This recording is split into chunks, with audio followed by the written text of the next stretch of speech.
Hello, my name is Mariulnn Champion, and I'd like to share some information with you today that I hope will bring you comfort. When I was diagnosed with cancer, I didn't know what to do and I didn't know what to think. I remember the first thought was, I have to be able to see my son graduate from college. This cannot stop that. The first doctor that came to speak with me told me I should have taken care of this months ago.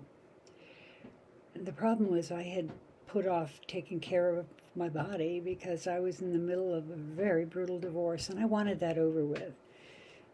I convinced myself that, if this were over with, I'd have more time. I wouldn't be worried. Well, it was a very bad decision to wait that long, and it could have cost me my life. I knew that I had to concentrate on doing something else to get my mind off how I felt. I did find that carrot juice was wonderful for the nausea, and I was able to obtain some medical marijuana, which made the mental adjustment so much better, and it also worked with the nausea and pain. At that time, the one thought I kept getting over and over again in my head was, I've spent years researching ways to help people heal mentally, physically, emotionally. I had a whole steamer trunk just filled with information, and I wanted to share this with people. And I thought, well, if I die, it's going to be just thrown away or given away, and no one will have benefit of it. So I started taking out all the notes, the books that were out of print, the seminars, the information, the conversations with everyone from an archaeologist to a zoologist. And I want to tell you why I had that information. I had started, right after getting out of college, I had started teaching in an inner city school. For a while I was with the adult education department, then later it was a high school. The one thing that really threw me for a loop was that these children, these adults, all of them, they would have no success just based on what they were learning in the classroom. What they needed was to learn how to reshape their destinies, how to have a better self-image, how to set goals that were attainable. So I thought, I should put this into a book. I think a lot of people would benefit from this book. So I did. I spent that whole year of the recovery concentrating on the book. And what was interesting was I was so busy focusing on positive messaging and ancient scriptures and, as I said, books that are no longer in print. I had a pile of wisdom that I had to put together into a format that could be a book. And in the process of doing that, I really changed my mindset. I no longer dwelt at all on the possibility of death. All I could think about was what I was going to do in my life as soon as I was able to deal with this issue. Now, my book, I entitled The Mind Power Journal, and I printed it by myself through a little local printer, and I gave it away to friends and people that I cared about. These had been lesson plans, you understand, while I was teaching. Now it was in the form of a book. I found that the results with other people were even greater than some of the feelings that I had benefited from. I had a friend or two, actually three, who were they were very, very powerful people in our community. They were dealing with alcohol addiction. And I just remember one gentleman telling me, when he's tempted to break, the first thing he did was call his sponsor, and the second thing he did was read page whatever in my book. He called that his head Bible, and I was very, very touched. And after I healed, life went on. I started a business. I just went on my way, and I didn't think about the book anymore. I just occasionally had a few copies and gave it to people. Years later, I was again in a very precarious situation. I had liver disease, and I was on the liver transplant list, and I had all the doom and gloom handed to me by well-meaning doctors that didn't want me to be so disappointed in my progress. I was told that only 10% of the people on the planet had my blood type. I was in my 60s, and I went on, and I refused to accept the fact that I was going to not get a transplant. Only later did I find out only my husband and my son had any true faith that I would pull through this, and obviously I have. Now, after that, I found out that people were still looking for my book. They looked at online thrift shops or bookshops or whatever, and I decided to take this seriously. I have a message, and I may as well give it to the world and just concentrate on getting that book out. So I reformatted and put my second edition out, and it's called The Mind Power Journal. The subtitle is long. The subtitle is The Mind Power Journal, Your Guide to Using Your Subconscious Mind to Create Happiness, Success, and Peace of Mind. And I know that's a long description, but I can sincerely tell you it's also a promise. Everyone who takes this book seriously and does the journal exercises at the end of each chapter, everyone who does that uncovers truths about themselves that help them understand why they do the things they do and what are the barriers that have kept them from going forward in their lives. So, if you have a health challenge, or you have some emotional bond that is holding you back in life, if you have the desire to recreate a richer, better life, the Mind Power Journal can help you. It can help you beautifully. Some of the people I just want to tell you about really briefly. One of the people, this is my proudest moment, one of my students' mothers, her name was Sonia, and Sonia was an incredible cook. I remember eating her fabulous Tex-Mex food, definitely at PTA meetings and everything else. She was amazing, but she had very low self-esteem because as a child, she had been told she was a slow learner, and she was pigeonholed into a bad place. By the time she was 16, she dropped out of high school rather, and she didn't have any really strong feeling about her self-worth. Within a year or so, she did become a single mother, and thank God she had a neighbor who saw how wonderful a cook she was and encouraged her to try to write a cookbook. She collaborated with some other people who helped her with the grammar and so on and so forth and the formatting. As soon as that light of hope went on in Sonia's brain, she put her heart and soul into this cookbook. It ended up being passed around through various media groups and other things. Eventually, she was able to buy a small home. And recently, I found out that her daughter did indeed finish junior college. Sonia and she are still together. They're having a beautiful life. And it all started with Sonia recreating her own self-image. One thing I mentioned in the very beginning part of the book is we are all programmed every moment of every day. We have our brain sending messages to every cell of your body all day long. I know this for a fact because in my own healing, there were days when I felt awful, and I managed to lift my consciousness to higher and better thoughts, and I felt at ease. So I'm telling you right now, if you feel you have a challenge that is really difficult, I want you to be able to make use of the Mind Power Journal. It's very much available, and it definitely can help your life. Another thing is I have had a very difficult time in my adult life. As I said, I had a very painful experiences with marriage. I'm now happily married to a wonderful man, so I have to put that out there. I've always wanted to live in the Blue Ridge Mountains, and that was his gift to me. He bought us I wouldn't say a little place, it's a little piece of heaven in the Blue Ridge Mountains. We're here with our very large family of rescued pets. had I just given up and stayed in that bad place, I don't think I would be alive today. And I will say this with no reservations. Life is meant to be enjoyed. It's meant to be a hard struggle. I don't think anybody gets a free ride on, Paradise Express here. But you must be sure that you are in a happy place. And if that means changing a relationship, if that means changing a job, you are supposed to enjoy life. You are supposed to reach to the highest plane of your destiny.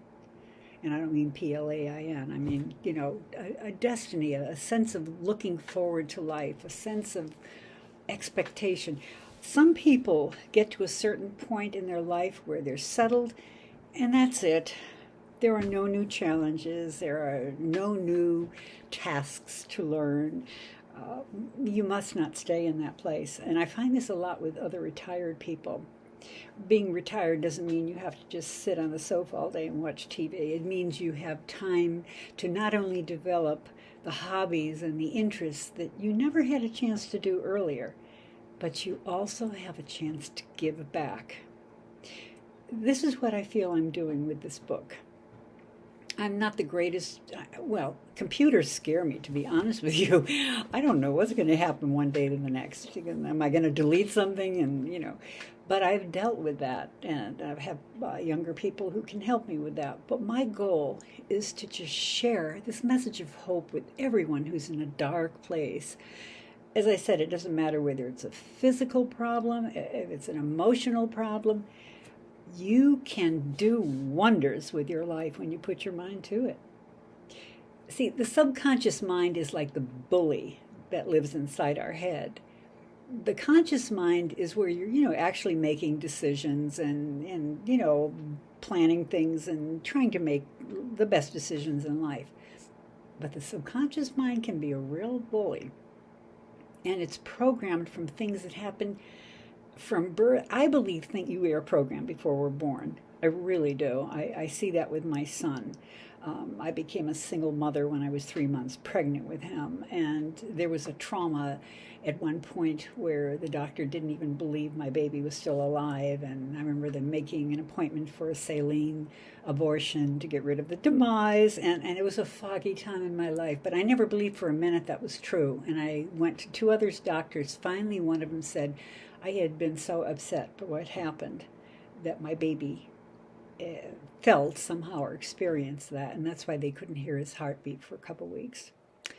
I must say today he is wonderful. He has a beautiful life. He's healthy, and he's an environmental engineer who is helping make the world a better place for people in Africa, Haiti, Native Americans. He is like the product of my dreams. He's the son I always wanted to have. And if I had listened to that doctor and not listened to my inner voice, I may have agreed to a terrible thing. So I want you to always listen to your inner voice. But as you're reading the Mind Power Journal, and I truly hope you do read this book, it will change your life. As you're reading through this, be honest with yourself. The one thing that really is important in our lives is that we're always facing truth. As I said, I denied the fact that I had the cancer. The signs were there, but I thought, if I can only get through this ordeal, I'll have a better mindset to get through it. Do not delay treatment if you need it.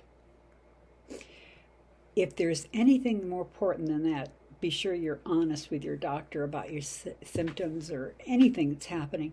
A lot of people feel embarrassed or awkward when they're discussing things that happen in their body. And just remember, your doctor has seen it all.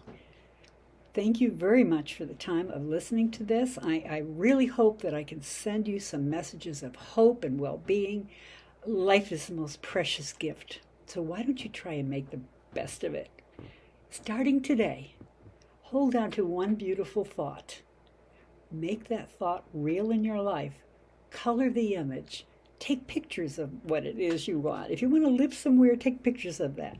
If you want to find the perfect man or woman or whatever, just take pictures and make that very, very much alive in your life.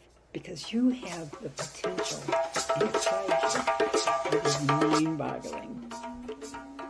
Thank you, and I hope you have a wonderful day. Goodbye.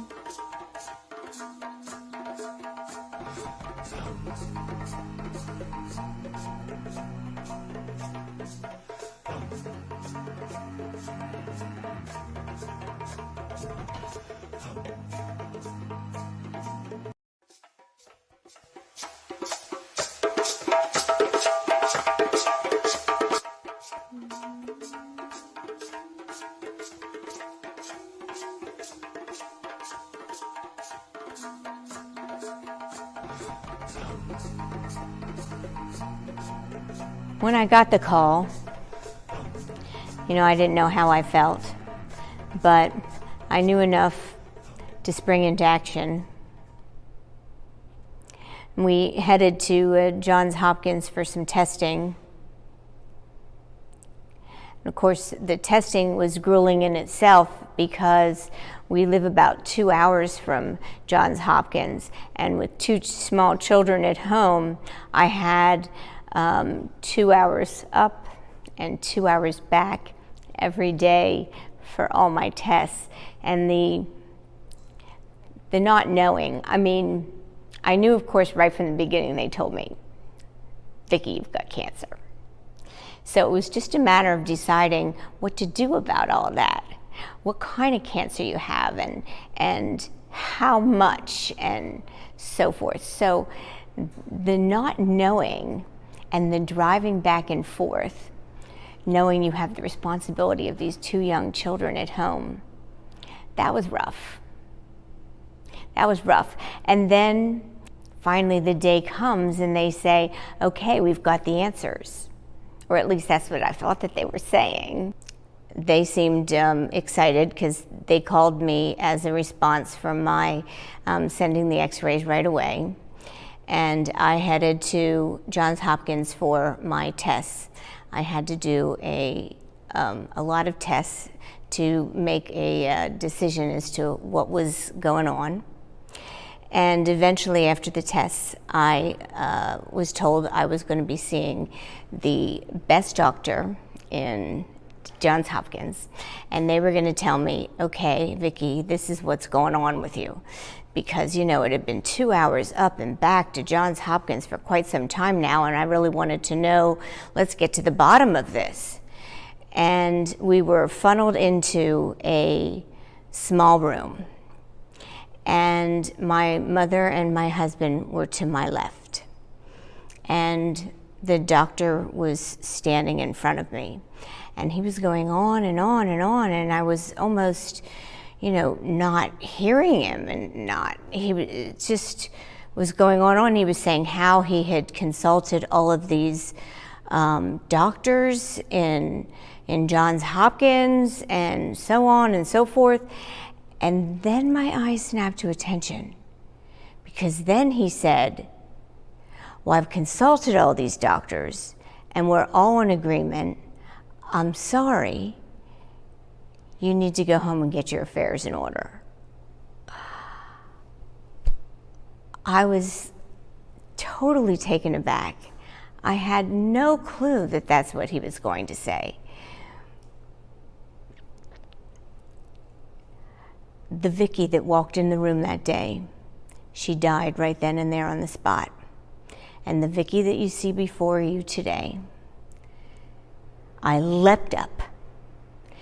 I lunged across the room at the doctor, and I grabbed him by the neck.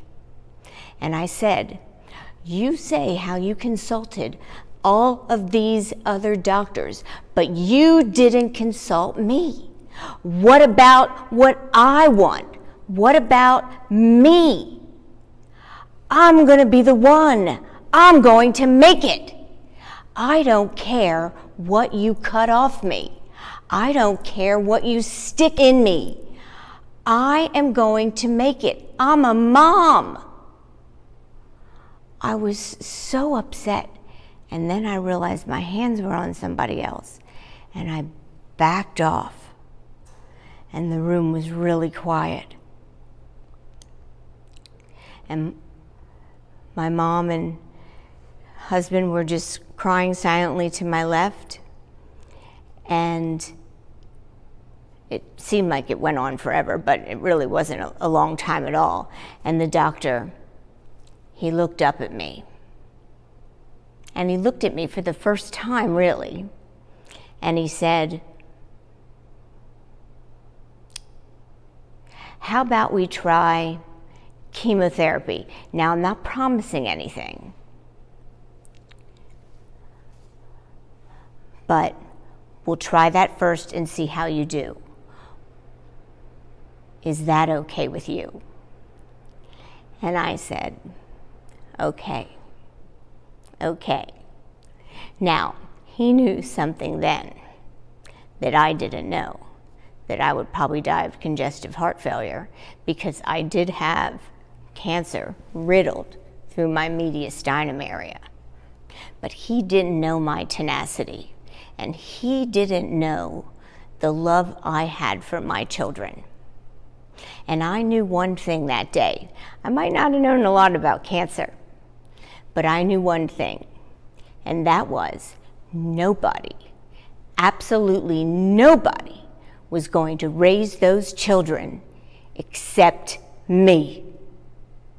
Nobody would raise those kids but me. I was a mother, and I was going to raise my children, and that alone I knew. Now, it's interesting because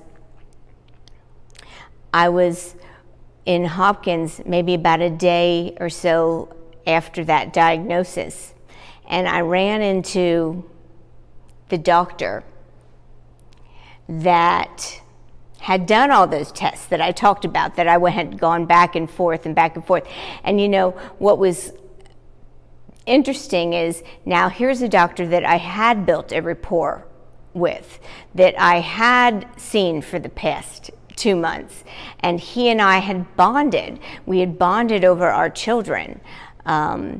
Dell was the soccer star, and his daughter was the tennis star, and so we bonded on our children's likeness of their activities. And one of the things that we did bond on was the fact that my son was going to be bar mitzvahed in 2 years, and I was very excited about that. And his daughter was going to be bat mitzvahed in a year. So we had very much in common, and we talked about the upcoming bar and bat mitzvahs quite a bit during those months of tests. So when I ran into him, I knew that this was a familiar face now. So I said to him, "Am I going to make it to Dell's bar mitzvah?" And he looked at me in the eye, and he said, no, you're not going to make it.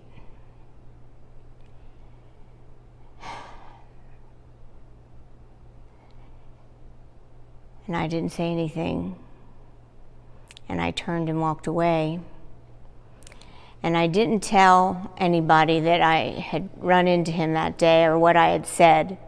But when I had got home later that day from Johns Hopkins, I went straight to my desk, and I pulled out my checkbook, and I wrote out a check to the venue of the place that I decided that I was going to have the party for my son Dell's bar mitzvah. And I wrote that check out. I got my car and I drove out to the venue. And I went up and I went to their desk and I said, "Here's the check. Mark us down. This is the date, and we accept, and we're going to book your venue. We'll be here on this date." And I left. I didn't tell anybody that I had done that for several days.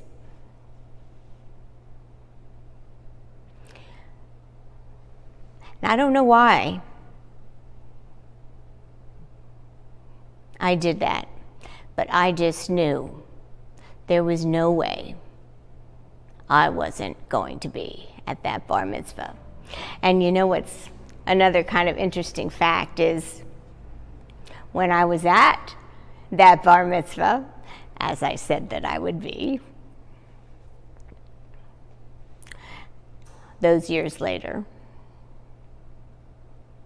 I stood up and I gave a speech for my son. And at the end, I said, and next is my Isabella. And I look forward to seeing you all here in 3 years. Same place, same time for her bat mitzvah. And I didn't know then, I spoke with a lot of my close confidants, and they said, I could not believe that you did that. We could not believe that you stood up in front of all those people and swore to your daughter that you were going to be at her bat mitzvah. But I didn't think anything of it because I knew that I would be there, especially since my daughter gets everything my son gets. And she did. She did. All of this has changed me. It's changed my outlook on life. It's changed how I think. It's changed, I so appreciate the little things in life. That's what I tell people. People ask me, what is the most that you feel about how this all has brought to you, what this all has done for you? I think the most it's done is it's brought a great spirituality to my life. And I'm so grateful for all the calls and the giving and the kindnesses that I have received. And that I'm so thrilled that the old me would never have been open to that. And I am so open to all the spirituality and the movement and the people. And I love all of that. And I love having it in my life. I highly recommend it. I wish I would have brought it into my life sooner. I do appreciate the little things in life, and I do think that we should take the time to enjoy those things.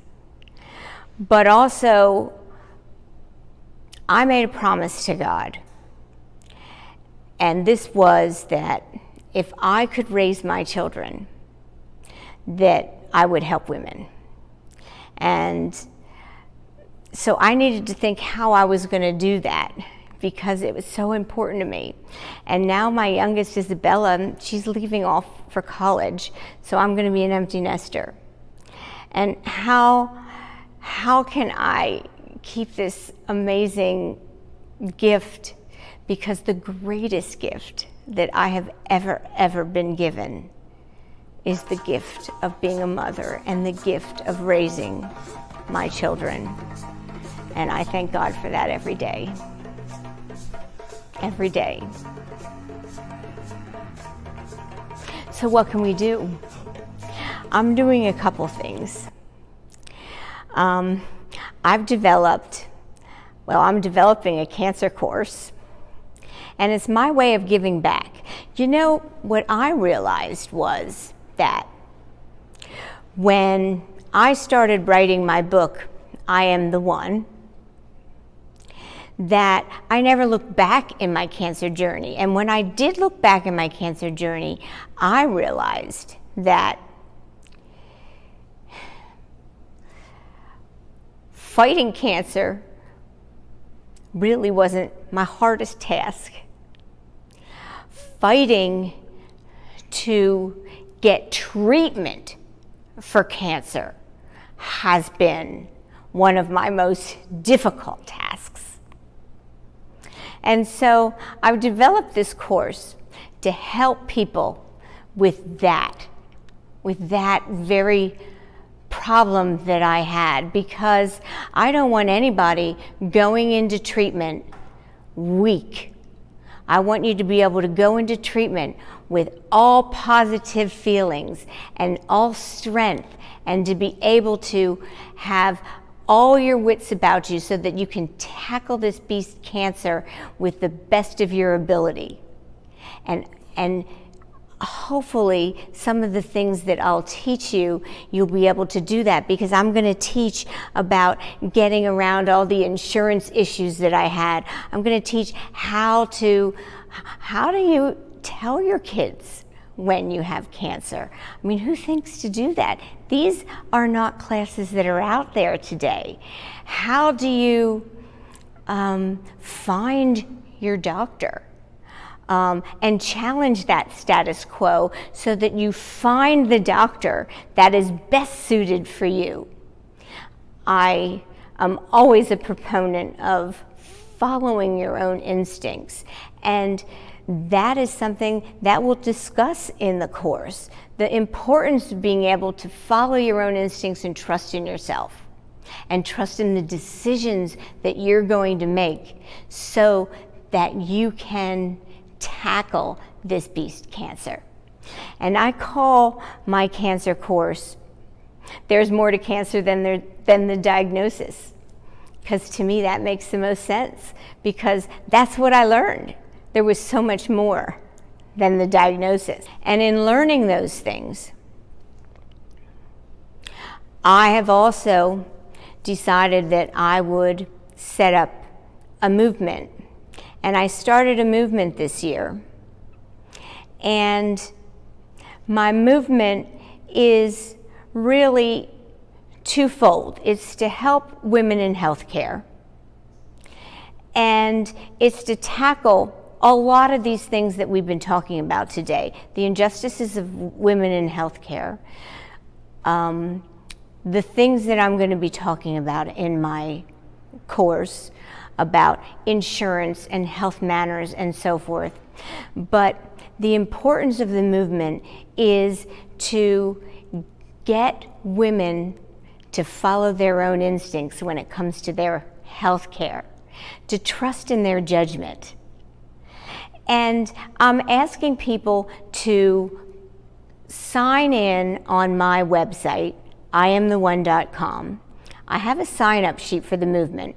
First of all, the movement is not a good name, so we need to call it a different name, and I'm going to have a contest on my website, and we're going to put out 3 different names that we think might be great names, and then we'll have you all vote on the names. So we need a good name for the movement. And once we come up with a good name for the movement, we can then start developing and getting a better way to distribute this information, how to distribute to people and get the information out for women to listen to their own and follow their own instincts. You know, I can say that to you all as much as I want, but in order for to get this global, we're going to need help. So we're going to need to be able to get that message out there. And the second part of the message to do to mirror the first would be have doctors listen first and diagnose second, because that is so important. When you're in an exam room, you want to be able to listen to the patient, listen to everything that the patient has to say first, diagnose second. You will save so much in preventative medicine, and ultimately that is the goal of the movement, to help women and health care. And so it's not fully developed, and I understand that, but that's the basis of the start of a good movement. We have an objective for women in healthcare. We have our objective, which is so simple, to follow our own instincts when it comes to our health care and to ask our doctors to listen more.